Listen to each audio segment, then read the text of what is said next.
Let me ask you a question that might make you uncomfortable. Have you ever looked at someone else's relationship and thought, why would they settle for that? I know I have. And then I've caught myself wondering if people look at my relationships the same way. Today, I want to talk about something that transformed my understanding of relationships, something I believe could change your life too. The women you choose reflect your standards. It's that simple, and yet that profound.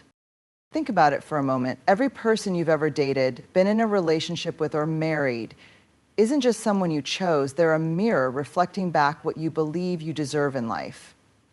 This isn't about blaming or shaming anyone. This is about awareness, about understanding the invisible patterns that guide our most important life decisions. I remember standing in my living room years ago, surrounded by boxes after another failed relationship, wondering why I kept ending up in the same situation with different people. It was like watching a movie where I already knew the ending, yet I couldn't stop playing my part. That's when I realized something had to change. Not them, but me. My standards needed an honest examination. When we talk about standards, I'm not talking about superficial criteria like height, income, or status. I'm talking about the fundamental qualities that make relationships nurturing, respectful, and growth-oriented. I'm talking about kindness, emotional intelligence, integrity, and the capacity for genuine connection. Have you ever noticed how some people seem to naturally attract partners who treat them with respect and consideration? Meanwhile, others repeatedly find themselves with partners who disregard their needs or worse. The difference isn't luck. It's standards, the internal boundaries that determine what we will and won't accept in our lives. I want you to do a quick exercise with me. Close your eyes for a moment and visualize your ideal relationship. Not the fantasy version with private jets and exotic vacations, but the everyday reality. How does this person speak to you? How do they respond when you're vulnerable? How do they show up when life gets difficult? These answers reveal your aspirational standards. Now, the harder question, how closely do your past relationships match this vision? For many of us, there's a significant gap between what we say we want and what we've actually accepted. I know there was for me. I would tell friends I wanted someone supportive and emotionally available, then spend years with someone who couldn't acknowledge my feelings without becoming defensive. My words said one thing, but my choices revealed my true standards. This pattern doesn't just apply to romantic relationships. Look at your friendships, your work relationships, even your relationship with yourself. Are you accepting treatment that falls below what you claim to want? Are you compromising on essentials while convincing yourself they're just preferences? I've worked with countless people who insisted they had high standards while simultaneously accepting behavior that directly contradicted those claims. One person told me they valued honesty above all else, yet stayed with a partner who consistently lied about small things. Their actual standard wasn't honesty, it was comfort, familiarity, or perhaps avoiding confrontation. The truth is, we don't always know our own standards until we see them reflected back to us through our choices. Sometimes the hardest part is acknowledging the disconnect between who we think we are and who our choices say we are. Let me be clear about something. This isn't about perfectionism or finding a flawless partner. Everyone has flaws and challenges. This is about conscious choice versus unconscious pattern. Are you choosing someone despite certain limitations because you've thoughtfully determined they align with your core values? Or are you accepting behaviors that undermine your well-being because of unexamined fears and beliefs? I had to confront this myself when I realized I'd spent most of my adult life choosing partners who needed fixing or saving. I told myself this was because I was compassionate and caring. The harder truth was that these relationships allowed me to focus on their problems instead of addressing my own. My standard wasn't about finding an equal partner. It was about finding someone who made me feel needed. Our standards aren't formed in a vacuum. They're shaped by our earliest experiences of love and attachment. If you grew up in a home where love was conditional, where conflict meant abandonment, or where unhealthy behaviors were normalized, you may have internalized these patterns as normal or even desirable. I remember working with someone who consistently chose partners who criticized and belittled them. When we explored their history, they realized they'd grown up with a parent who showed affection primarily through correction. They had internalized the belief that criticism was a form of love and attention. Their standard wasn't about finding someone who appreciated them, it was about replicating a familiar dynamic, painful as it was. The good news is that once we recognize these patterns, we can begin to change them. Standards aren't fixed. They're learned, which means they can be unlearned and replaced with healthier expectations. The first step is awareness. Start paying attention to the patterns in your relationship history, not just who you've chosen, but how those relationships made you feel. Did they expand or diminish you? Did they bring more peace or chaos into your life? Were you more or less yourself when you were with this person? Next, get honest about the gap between what you say you want and what you've actually accepted. This can be uncomfortable, even painful. We don't like to admit that we've compromised on things that matter. But this honesty is the foundation of change. I spent years saying I wanted an equal partnership while choosing relationships where I did most of the emotional labor. Acknowledging this pattern was humbling, but it was also liberating. I couldn't change what I wasn't willing to see. Once you've identified your actual standards, you can begin the work of raising them. This isn't about becoming more selective in a superficial sense. It's about aligning your choices with your authentic needs and values. Raising your standards means getting clear about your non-negotiables, the behaviors and qualities you absolutely require in a relationship, and those you cannot accept. It means being willing to walk away from situations that don't meet these standards, even when it's difficult. I remember the first time I ended a relationship not because it was terrible, but because it wasn't aligned with my values. It was one of the hardest things I've ever done. This person wasn't abusive or unkind, they simply didn't share my vision for life. Choosing to walk away from good enough required a level of self-trust I hadn't previously developed. This brings me to an important point. Raising your standards requires believing that you deserve better. Many of us struggle with this. We've internalized messages about our worth that make us believe we should be grateful for whatever scraps of affection come our way. If you find yourself thinking, who am I to expect more, or this is as good as it gets for someone like me, you're dealing with a worthiness issue, not a standards issue.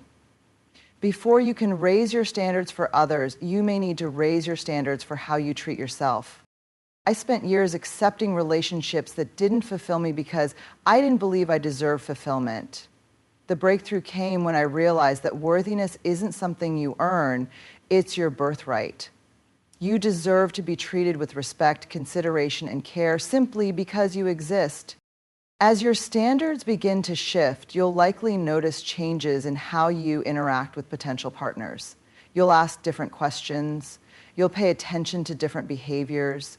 You'll be more willing to walk away early when you spot red flags instead of trying to convince yourself they're actually pink. One of the most profound changes for me was learning to pay attention to how I felt around someone rather than focusing exclusively on their qualities or potential. Did I feel calm or anxious, energized or drained, more myself or less? Our bodies often recognize incompatibility before our minds are willing to admit it. Raising your standards also means accepting that you might be single for longer periods. This can be scary in a culture that often treats coupledom as the default successful state. But I promise you, healthy solitude is infinitely preferable to companionship that diminishes you. I remember going through a 2-year period without dating anyone seriously after I made the commitment to raise my standards. At times it was lonely. I questioned my choices, wondered if I was being too picky. But those 2 years gave me the opportunity to build a relationship with myself that made me a much better partner when I did meet someone who aligned with my values. It's also important to recognize that standards aren't static. They evolve as you grow and change. What you needed at 25 might be different from what you need at 35 or 45. Relationships that worked for you at one life stage might not work at another. This isn't failure, it's evolution.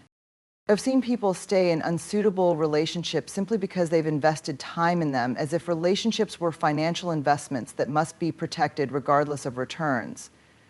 But relationships are more like gardens. Sometimes, despite your best efforts, certain plants don't thrive in your particular soil. Recognizing this isn't giving up, it's wisdom. As you raise your standards, you may also need to reevaluate existing relationships. This doesn't necessarily mean ending them, but it might mean having difficult conversations about your needs and boundaries. Some relationships can grow with you, others cannot. I had a long-term relationship that underwent a complete transformation when I finally had the courage to express my standards clearly. For years, I'd hinted and hoped instead of stating directly what I needed. When I finally did, it created the opportunity for real change. Not all relationships will survive this process, but the ones that do will be stronger for it. Remember, too, that your standards affect more than just your happiness. They impact everyone around you. By accepting less than you deserve, you're not just compromising your own well-being, you're modeling that compromise for others who look up to you. I think about this whenever I'm tempted to lower my standards for convenience or comfort. What am I teaching the young people in my life about what they should accept? What am I communicating about their value and their right to be treated with respect? This brings me to another critical point. Standards aren't just about what you won't accept, they're also about what you will offer. The partners you can attract are directly related to what you bring to the relationship. This isn't about physical appearance or material success, it's about emotional maturity, communication skills, and your capacity for authentic connection. I spent years focusing on what I wanted from a partner without examining whether I was capable of offering those same qualities. I wanted someone emotionally available, yet I kept parts of myself carefully guarded. I wanted someone who could communicate openly, yet I avoided difficult conversations. The standards you hold for others must be standards you're willing to meet yourself. This isn't about perfection. We're all works in progress. But it is about integrity and self-awareness.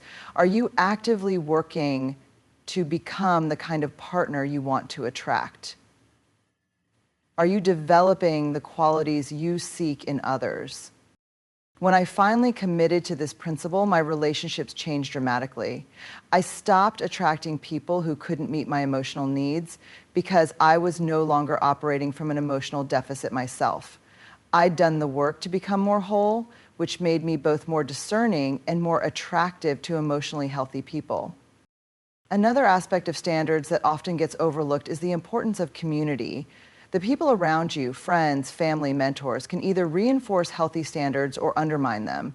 Do the people in your life encourage you to accept treatment that doesn't serve you, or do they reflect back to you when someone isn't meeting the standard you deserve?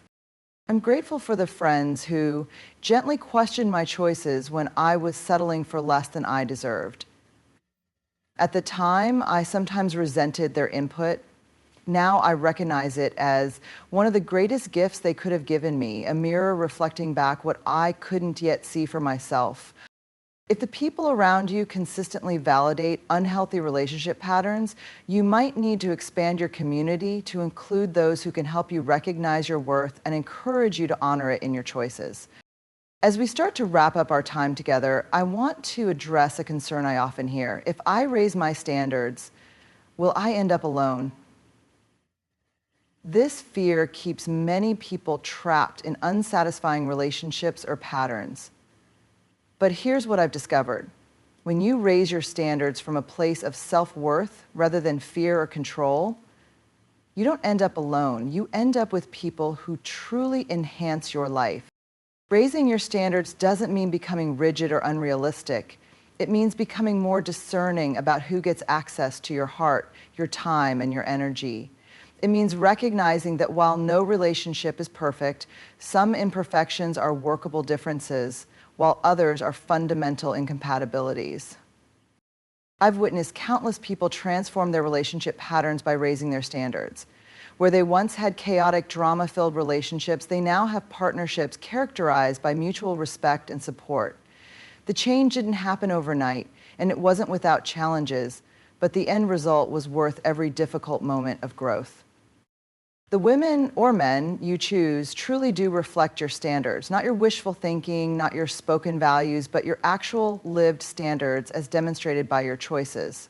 If you're not happy with what your choices are reflecting back to you, you have the power to change those standards.